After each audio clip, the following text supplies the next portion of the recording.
neraskeun hanca anu kamari nyaeta bagean faslun fin niyati fi halit ta'allumi. Bismillahirrahmanirrahim. Faslun ari ieu eta hiji pasal fin niyati dina netelakeun masalah niat fi halit ta'allumi dina nalika belajar atanapi ngaji.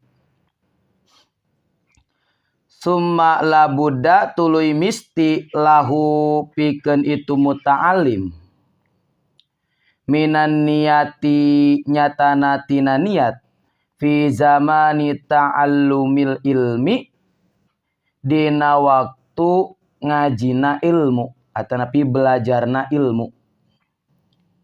Idzin niyatu karna ari niat hiya eta ari itu niat teh eta al aslu poko fi jami'il ahwali dina sakabeh pirang-pirang tingkah. Liqaulihi karna aya kasauran Kanjeng Nabi alaihi salatu wasalam, alaihi eta tetep ka Kanjeng Nabi as-salatu ari rahmat wassalamu sareng kasalamatan. Innamal a'malu binniyati. Innamal a'malu tegasna lapan innamal a'malu binniyati. Innamal a'malu pastina ari sahna pirang-pirang amal binniyati eta tetep ku pirang-pirang niat. Hadisun ari ieu eta hadis sahihun anu sahih. Wa an Rasulillahi sareng katampi ti Rasulullah sallallahu alaihi wasallam kam min amalin mang pirang-pirang tina amal yutasawwaru anu digambarkeun itu amal bisurati a'malid dunya ku bentuk pirang-pirang amal dunia wa yasiru jeung jadi itu amal bihusnin niyati ku sabab alusna niat min a'malil akhirati eta tetep tina sabagian pirang-pirang amal akhirat. Wa kam min amalin jeung mang pirang-pirang tina amal yutasawwaru anu digambarkeun itu amal bisurati a'malil akhirati ku bentuk pirang-pirang amal akhirat. Summa yasiru tuluy jadi itu amal min a'malid dunya eta tetep tina sabagian pirang-pirang amal dunia bisu in niyati kusabab gorengna niat. Tuh kadenya mata kurang sing hararade niat ngaji teh. Wayan bagi jeung penting naon ayan wiya yen nganiatan saha al muta'allimu jalma anu ngaji atanapi anu belajar bitolabil ilmi kunyupri ilmu ridaullahi ta'ala kana hayang menangkeun ridona Allah ta'ala. Tuh eta niat nu kahiji niatan hayang kenging ridho Gusti Allah. Wadarul akhirati jeung kana hayang menang kabagjaan di lembur akhirat. Wa izalataz zahli jeung kana hayang ngaleungitkeun kabodohan an nafsihi tina dirina si jalma. Wa ansa iri juhali jeung tina sasesana pirang-pirang jalma bodoh. Wa ihya ad-dini jeung kana hayang ngahirup-hirup agama. Wa ibqa al-islami jeung kana hayang ngalanggengkeun Islam. Maksudna tidak pernah goyah keimananana, keislamanana gitu. Moal kabitaku bubuk ranginang sehingga pindah agama. Tah eta maksudna.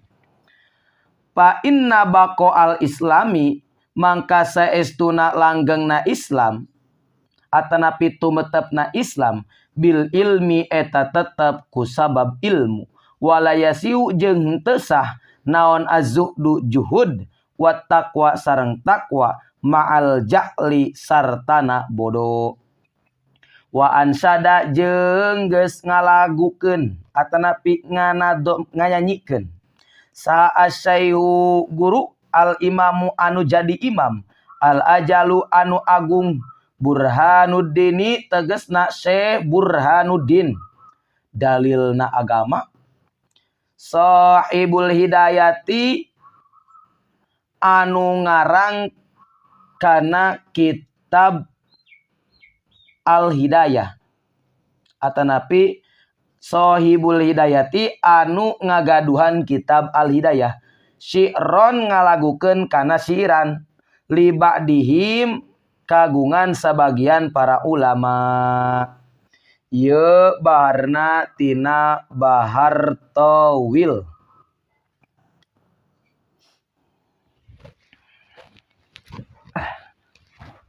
Itu bahar tawilnya. Sakuma kamari bahar tawil teh nyata fa'ulun mafa'ilun 4 kali. Fa'ulun mafa'ilun fa'ulun mafa'ilun fa'ulun mafa'ilun fa'ulun mafa'ilun fa'ulun mafa'ilun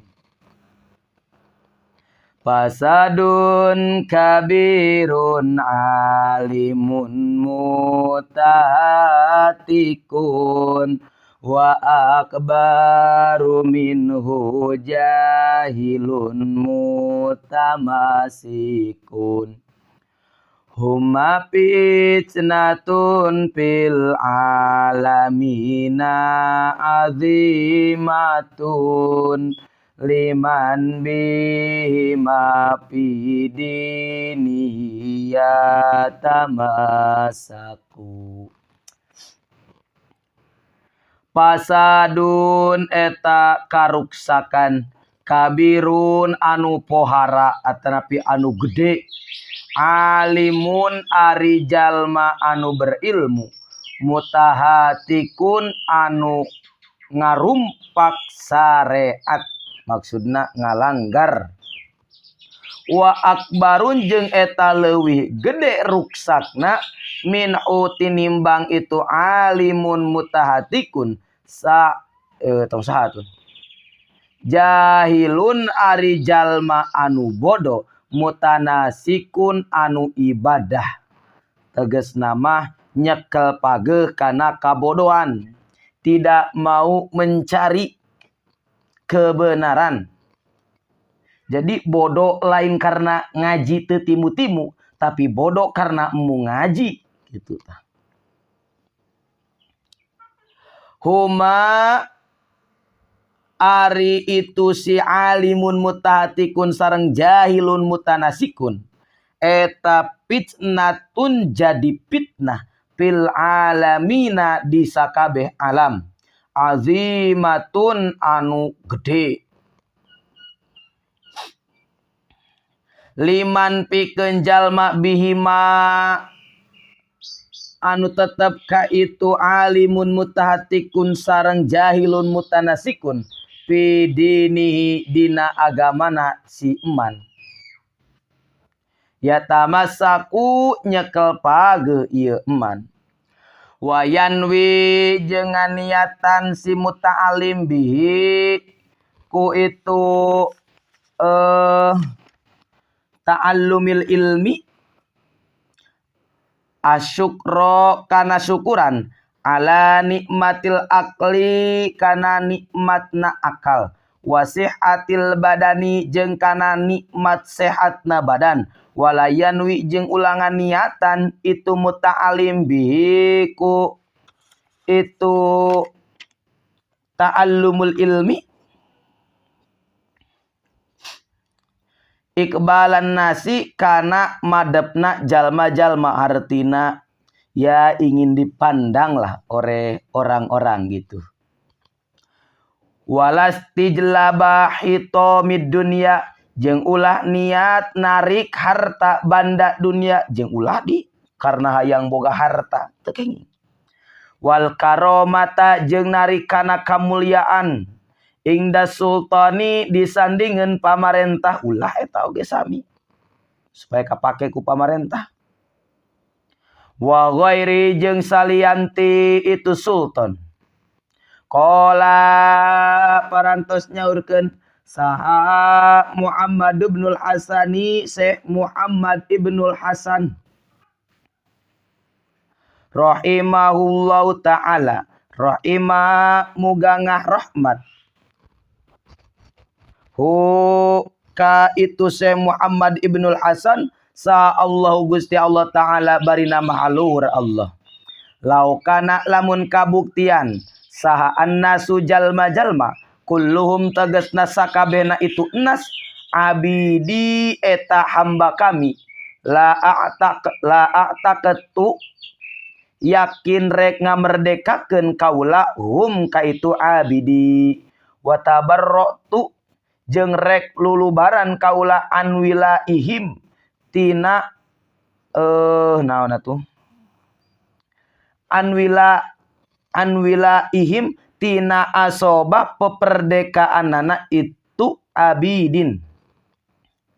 Waman jeung sing saha jalma wajada anu geus manggihan itu eman lazatal ilmi kana lezatna ilmu wal amali jeung kana lezatna amal nikmat atau lezat teh bihi kana ilmu qallaman saeutik pisan yargobu resep ieu eman pima dina perkara ing dan nasi anu tetep itu emak aya disandingeun manusia.